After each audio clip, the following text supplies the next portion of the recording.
Now this guy is seriously like an encyclopedia for this fucking game. Like, this guy is backstory central, Mr. Exposition himself. Like, we could ask him a whole ton of shit, and he'll tell us just about everything we would want to know.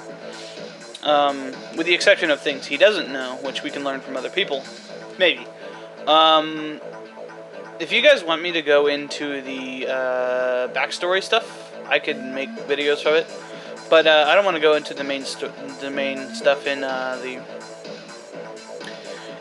gameplay videos because it takes a long time. I mean, a long time to go through all this. So let's offload our minerals. Cool. Not a bad job, Captain. So that's all of the minerals from, well, it's the minerals I give a shit about from Mercury and the Moon. Alright, well, like I said, I'm not going to be asking him the questions, but, Be careful out there, Captain. We got, other stuff we can do. Like, this is the Starbase menu. And, we can do different stuff. We can talk to Commander Hayes here. We can outfit our starship, which is basically upgrades.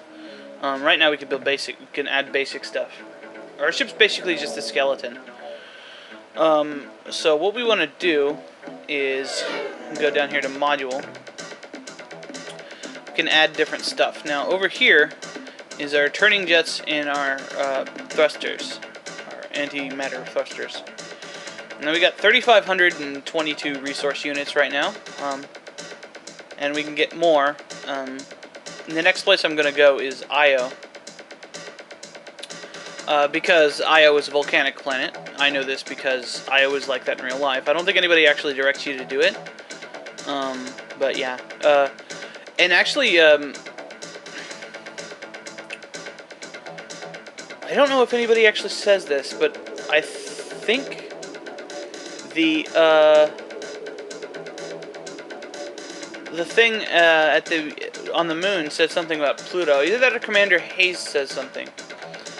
So we'll go to Pluto after that. Even though I can't remember what tells us to do it, I know we can. All right, so let's buy. Well, first of all, let's buy another fuel thingy and buy some fuel. All fuels.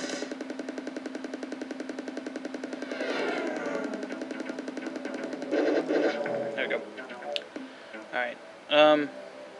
That was probably too much, but you know, it'll get us places. Oh, did I just sell some? No. Alright, let's buy a thruster.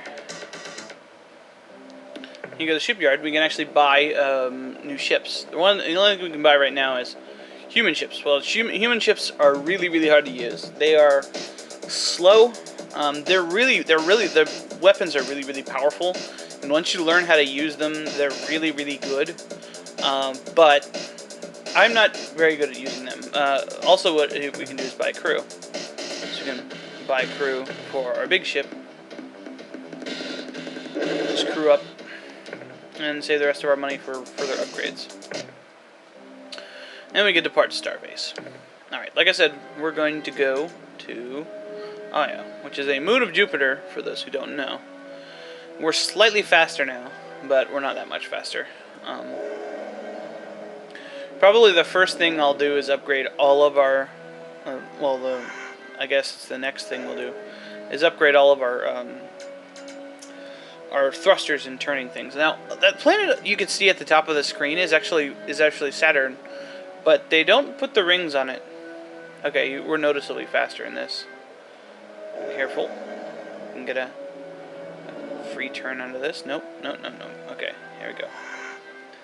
Jupiter, which is apparently red. I thought it was just kind of a pale brown color. Alright, now there's Jupiter. You know, the game only has 4 moons on it, but it's got like 60 or something. Let's go to the closest one. Now, Commander Hayes will tell you the mnemonic for knowing about good planets, and orange planets are good. So let's scan them up, Dan. Okay, as you can see, the temperature is quite low.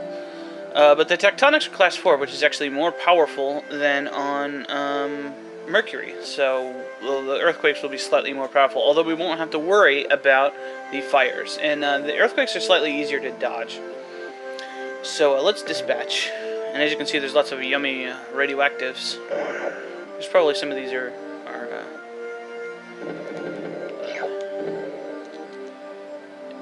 what are they called? Corrosives. So radium. Okay, I think we can. Oh God! I could have dodged that, but I was too stupid. Pick this up. All right.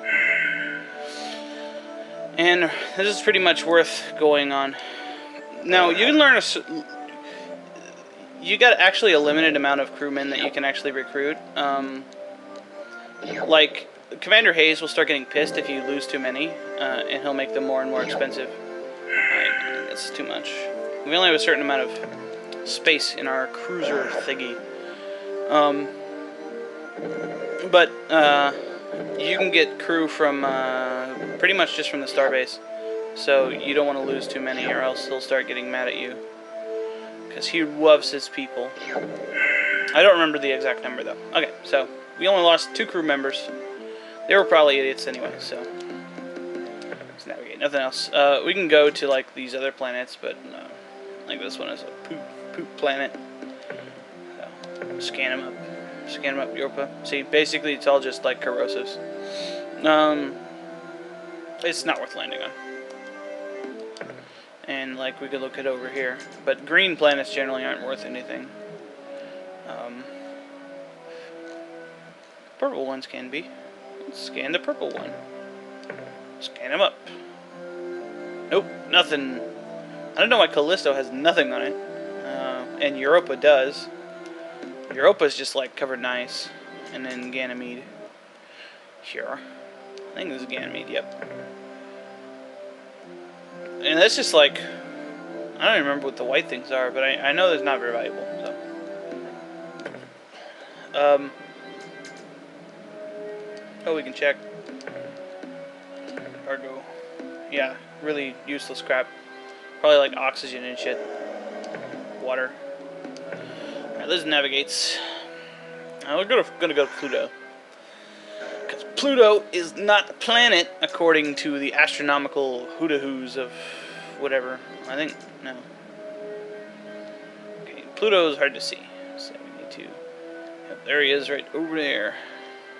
I think that's it. Oh, no, wait, that's, not far out. I see another ring. Okay. It must be that, then. Oh, God! Oh, God! Oh, God! Don't go into hyperspace. Go to Sol.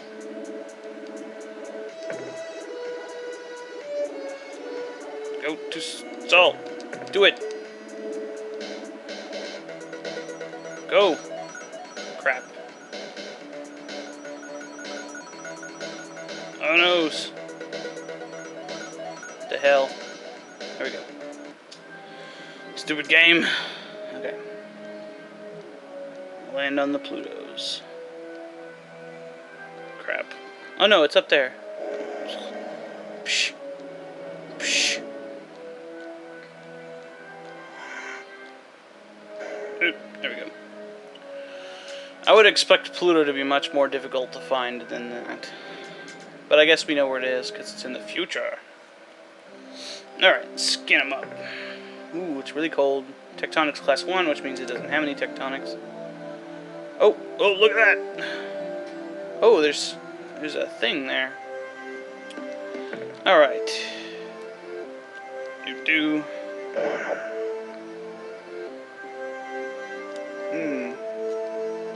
So, crystals. Those are really valuable. They're worth 25 apiece. Oh god!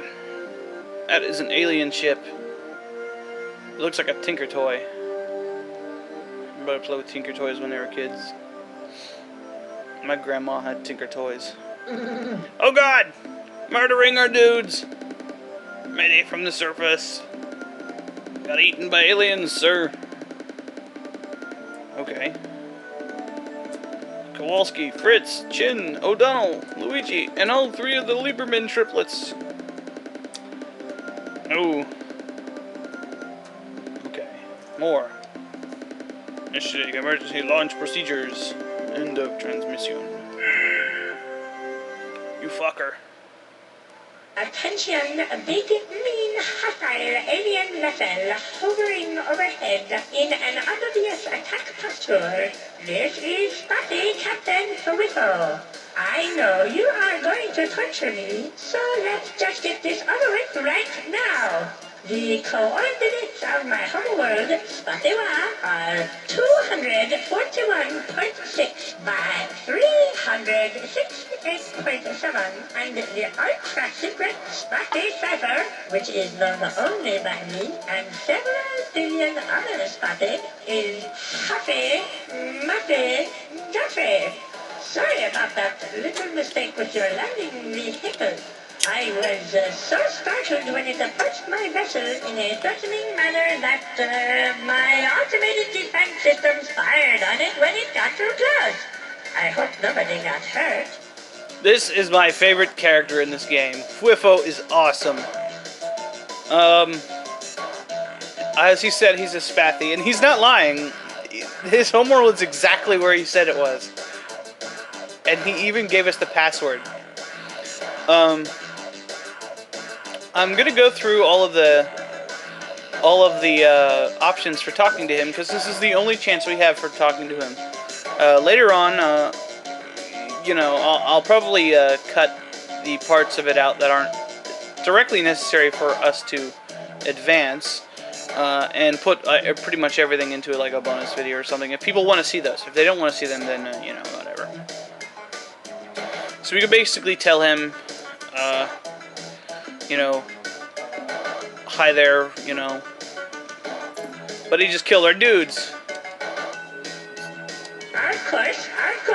As I said, I am Captain Photo of the Spotty Warship Star Runner. Our sensors have tracked your entry into the system, which you are no doubt here to conquer. And while you are certainly welcome to do so, we would be greatly appreciative if you would please just go away and forget this star system ever existed. If you don't go, it will greatly complicate our master-slave relationship with the ur-quan, who stationed us here to watch over the Earthlings. Yeah, he's basically the spathy or combat thralls, like I guess is made obvious from what the game tells us. Let's tell him to,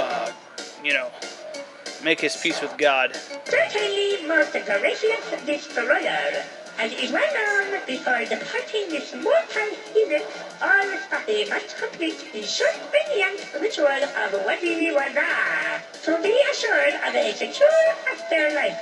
And by allowing us to fulfill this requirement, you too shall be granted immortality in our beautiful afterworld, which is absolutely guaranteed to be free of similarly immortal monsters who would otherwise eat the both of us.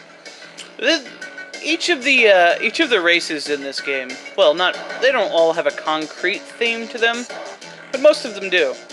For the spathy, it's cowardice. Yeah. Basically, if we talk to him a bunch, he'll basically tell us that, he's a horrible coward and that all of them are horrible cowards. So, let's tell him he better be done quick.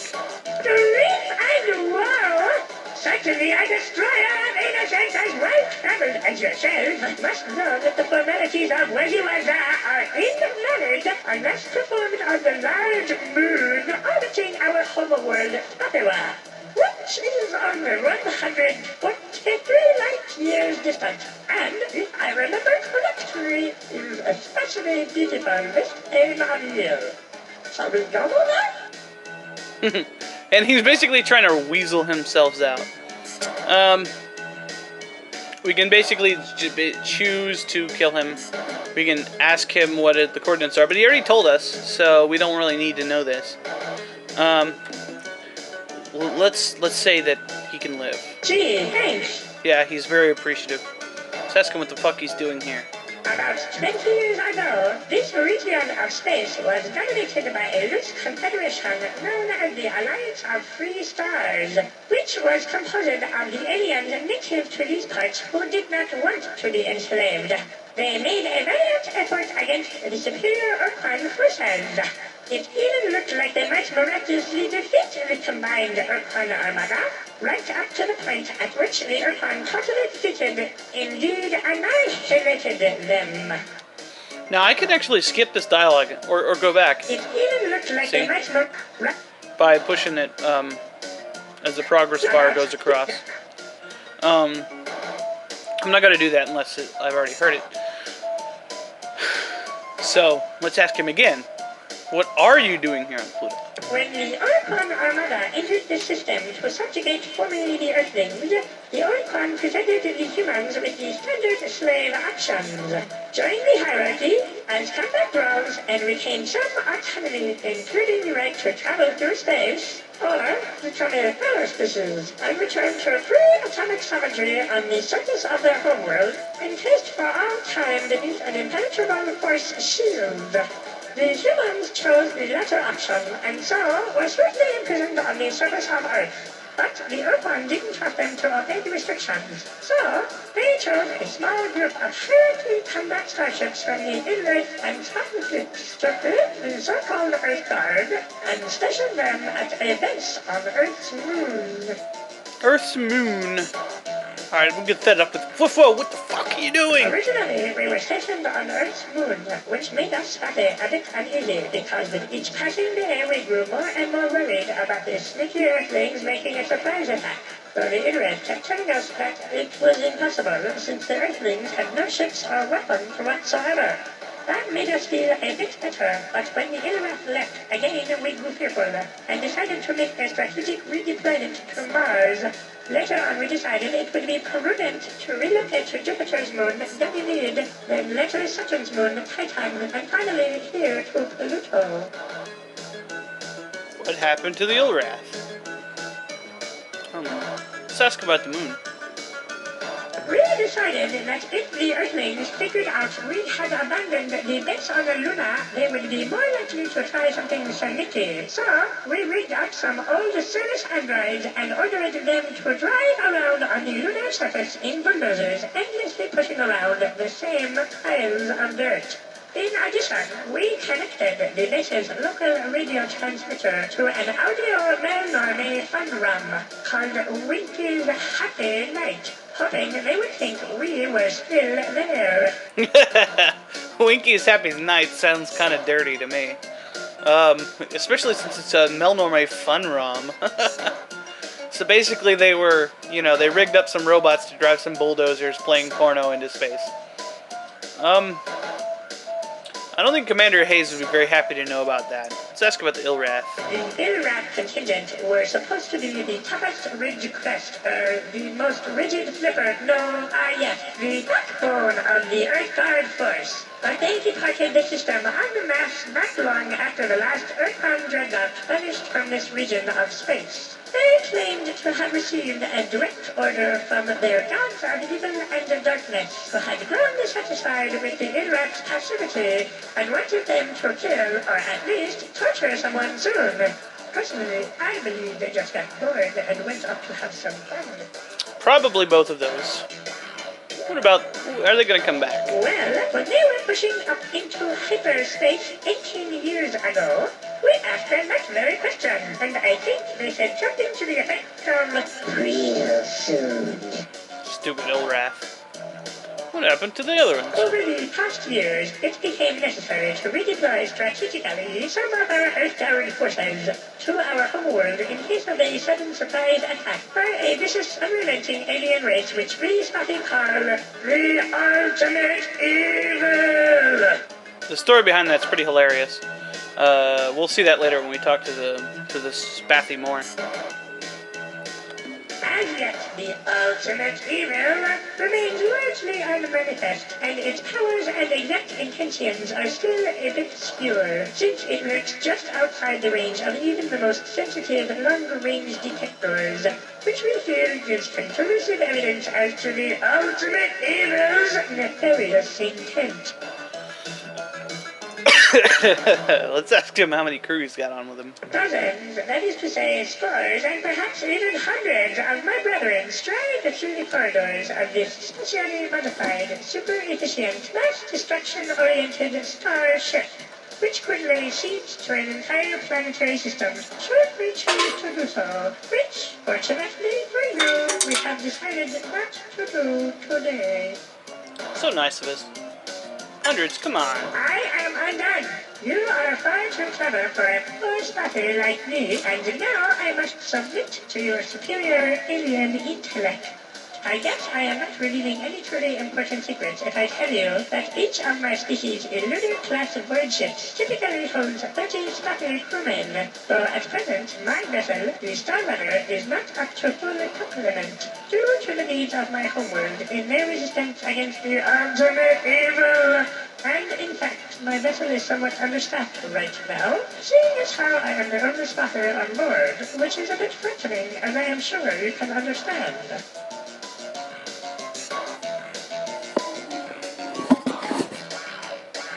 Yeah. He's not kidding either. Okay, that's why he's still It here. was our most powerful and unforgiving masters, the ur-quan, who stationed us here. We knew it would be grossly stupid to disobey them completely, but we decided it would be okay to send just one ship home. We used one of our most ancient and solemn rituals, ur-quan, to pick the lucky ship.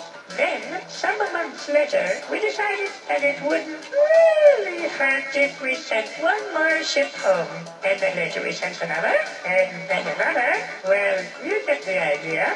Alas, as fate would have it, when the final ritual was performed, I, Barroso, was left here alone. For as even the most immature in questioning knows, there must always be one spotter who picks the short top runs. Oh yeah, I forgot. The other motif of the Spathy. They're stupid. Basically, the entire reason we have the chance to do anything in this game is because the Spathy are stupid cowards. Let's threaten him with monsters. How true, Captain, how true. In truth, just between us, during the past 7 years, I have been quite ill at ease, and yet now I find myself enjoying your company. This witty dialogue, and the presence of your huge, powerful, death-dealing starship, which, being my friend, you would certainly feel compelled to use in order to save me from any hostile life forms who threatened me with death. Yup. Let's ask where the ur-quan are. Our masters don't really keep us very well informed about their goings-on, so that all we know is that immediately after the subjugation of the last Alliance race, the Hut, I think, the ur-quan gathered their dreadnoughts and departed for the edge of the galaxy, commanding us to obey the slave laws or face their wrath when they returned. We can ask him some stuff about the other alien races. I think Commander Hayes will tell us some things, but I'm gonna do it anyway since we can't really ask him about it later. We only know bits and pieces of what happened to each race. For instance, when defeated, the Yahat joined the hierarchy as combat thralls, while the Siren chose to be slave-shielded on a planet in the Bugsquirt star system. No, that's not right. I forget its name. Anyway, where was I? Oh yeah, the Shafixti. They were utterly wiped out in a gigantic blaze of glory. Yeah, what about a blaze of glory? The Sophisti were half of the world, as you know, having been uplifted by the Hutt just a few decades before the start of the war. Given their habit of detonating those suicidal so-called glory devices in combat, it came as no particular surprise to me when, upon the arrival of the ur-quan primary task force at their homeworld, the Sophisti caused their sun to explode in a colossal supernova, destroying the entire planetary system, and not incidentally, dozens of ur-quan dreadnoughts. I'm not sure if that was supposed to be a laugh or not. Actually, that is some information we didn't know. I don't think Commander Hayes will talk about what happened to the races after they were defeated, because I believe the humans were defeated before them. So that's news that Commander Hayes can't actually give us. You will notice he said something about the Cyrene being on the Bug Squirt star. Well, if anybody knows about anything about astronomy, that is probably, and I know it is, a reference to the Betelgeuse star, which is a rather well-known, really huge star. So basically we know where another race is. Yeah. So ask him about himself. Me, personally? Nice of you to ask. I was born a poor green incrusting, the youngest child of a family of 18,487. My male parents had to work hard to support us, very hard. But each of my brothers and sisters and I tried to help out to make ends meet. The female parent was kind and sweet to all of us. Why, she once even called me by name. She said,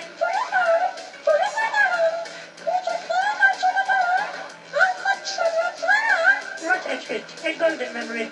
I swiftly matured into a fine example of my species with my parents' assistance. Achieved independence. Specifically, they pried me from the door jamb and rolled me into the street. Thus prepared, I set out to make my fortune. I had great dreams in those days. Yes, great dreams. I knew that someday I would be vastly rich, wealthy enough to afford a large, well-fortified mansion. Surrounding my mansion would be vast tracts of land, through which I could slide at any time I wished. Of course, one can never be too sure that there aren't monsters hiding just behind the next bush. So I would plant trees to climb at regular, easy-to-reach intervals. And being a study of the world, I would know that some monsters climb trees, though often not well, so I would have my servants place in each tree a basket of correct stones. Not too heavy, not too light, just the right size for throwing at monsters. I was thinking about what color the stones would be painted. Aqua, mauve, or magenta, when a vegetable cart came careening down the street outside my house, evidently unconscious. When I awoke, I was aboard the void ship Star Runner, headed for Earth.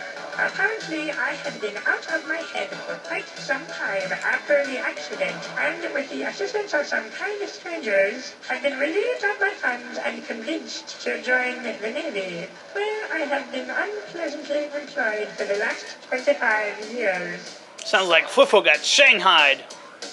Well, that amusing side thing about Fufo kind of tells us a bit about the Spathi. They're like snails, I think. Mixed between like a snail and a clam. So yeah, we have two options here left. We can choose to attack him, and he's got one crew member, so he'd die in one hit. Or we can say, I'm sure you'd feel a lot safer with us. Happy days and jubilation!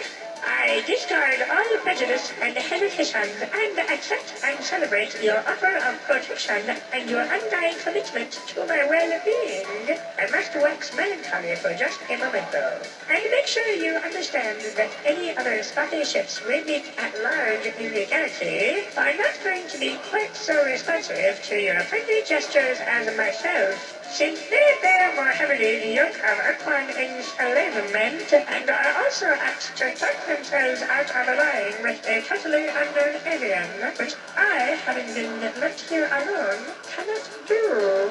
Welcome me aboard, Captain. So now, we've got a new guy. We've got Fwifo. As you can see, his Spathi Eluder, which is the name of their ship, is now to the right of my my mothership. Now we're going to go back to Earth because we got some stuff to turn in. There is quite a bit of irony in the situation with Fwifo, because Fwifo wants you to basically protect him, and he doesn't want to really fight, and he's there so that he wouldn't have to fight people. But the irony of that is that the Spathy ships are really, really good, so I'll be using him to fight quite a bit. They're probably the ships that I'm best with, and they're easy to use, and they're really good. Alright, so let's give Commander Hayes some minerals. Ah, Captain, I'm glad you're back. Alright, offload some minerals. Good work, Captain. Alright, now we can Be afford careful out there, a couple Captain. more thingamimos and get some crew, since Fwifo killed some of ours. Even though we don't have... Well, let's buy crew first. Even though we don't have any Spathies with us, we can put humans on this ship. So, another advantage of the Spathy ships is that they hold a lot of crew. They hold almost twice as much as our human ship does.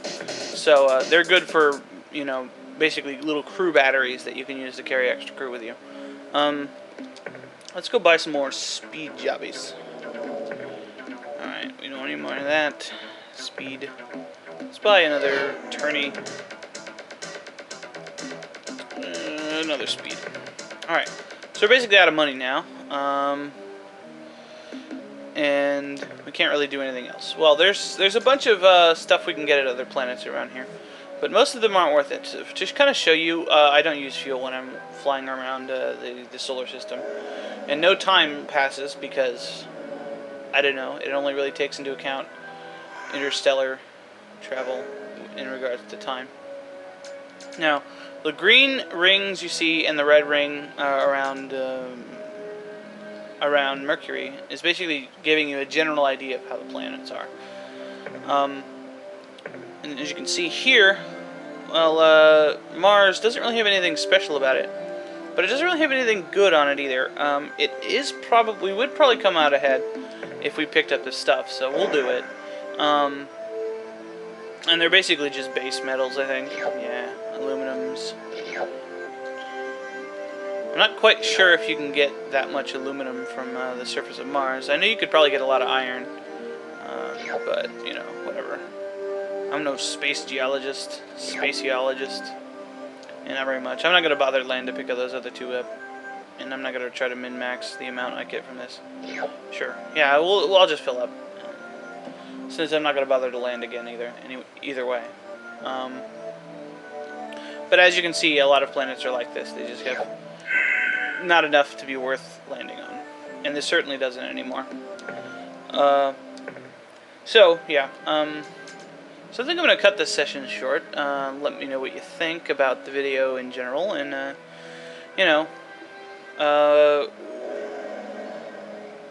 if you want me to record the rest of the cutscenes, and just basic general things, whether whatever. If you'd like me to cut out the cutscenes, if you'd want me to kind of blaze through the dialogue so that I can get to more of the gameplay faster. I think the reason to do this as a video Let's Play rather than a screenshot Let's Play is the cutscenes and stuff. And I missed the Earth again. I'll show you, for example, why we don't want to land on Venus.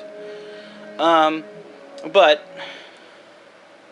if people would prefer not to see that, yeah.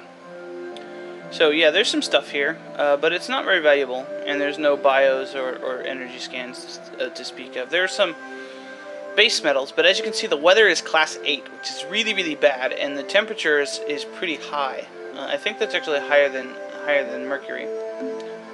So we're not going to go there, because we would die. Later on, we can explore planets like that because we'll get upgrades to our landers, but that's hardly relevant right now. Let's go back and talk to Commander Hayes, and then I'll save the game after I drop up these minerals. And if you guys want me to talk to the Commander Hayes about the various things that he can talk to us about. Oh no! I need more turning things. I'll do that. Greetings, Captain. I'm ready to assist you. And after we pick up certain things, we can come back to the starbase, and he'll tell us various things about it. And when events happen. The more minerals you bring us, Captain, the faster we'll be able to tackle the ur-quan. Yeah, and basically we just paid for Goodbye, Captain. the fuel we could get. A little more because yeah, because it cost 20 apiece, and we picked up a bit. So a full thing of base metals will probably pay for that. So that's it for now. And we basically can follow up on certain leads based on that. We can go to Betelgeuse to talk to the Siren. We can go back the way we came to see about Vela and see if we can do anything there.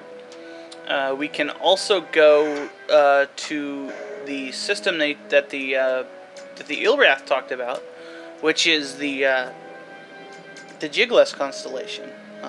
So see if the Pekunk are there. I believe Commander Hayes will give us a couple more hints about what things we can do. We can also, I think we know where the Ilrath are now, based on what they told us, but maybe Commander Hayes will have to tell us. It'll appear on our star map if we know or not. And we also know where the Spathi are, but as Popo told us, both the Ilrath and the Spathi are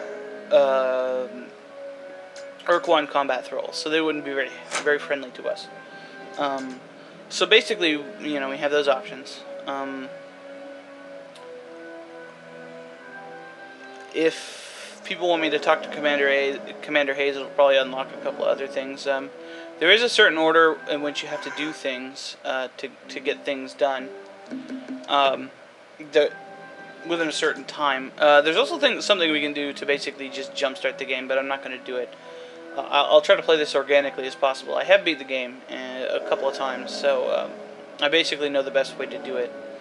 And yeah, so let me know what you think, and I'll see you next time.